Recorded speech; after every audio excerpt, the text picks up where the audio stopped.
Inspiré du pop art, voici des portraits de Mohamed Bouazizi, le visage le plus connu des révolutions arabes. Le Tunisien qui s'est immolé en janvier 2011 est devenu une icône à Ramallah. Cette œuvre filmée est un don de l'artiste Madj Abdelhamid à la première Biennale internationale d'art contemporain palestinienne, Kalandia.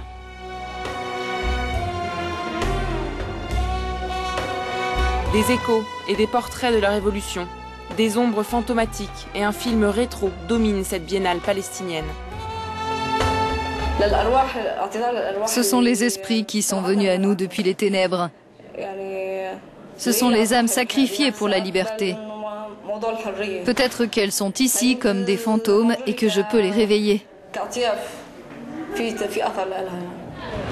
La biennale tire son nom d'un symbole fort, un checkpoint israélien à Kalandia, l'un des principaux points de passage entre la Cisjordanie et Israël.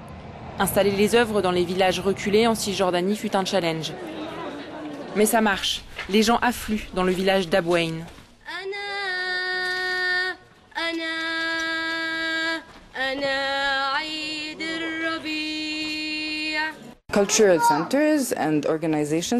Les centres et organisations culturelles ont ressenti le besoin de collaborer.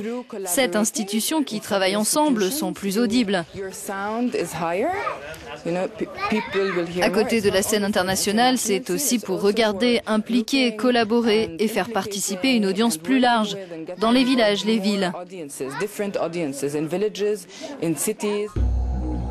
Transformer les villages en galeries d'art, emprunter le nom d'un camp de réfugiés et d'un checkpoint israélien, Kalandia est une chance pour les artistes palestiniens de Cisjordanie, de Jérusalem, d'Israël et de Gaza. Participer à cette biennale est un sentiment extraordinaire parce qu'elle réunit les Palestiniens. C'est une chance pour les artistes d'être ensemble, de travailler et d'exposer ensemble. C'est ça l'unité. Le conflit israélo-palestinien subsiste en arrière-plan de cette biennale, avec ses questions sans réponse. Depuis plusieurs années, l'art est devenu plus populaire en Cisjordanie.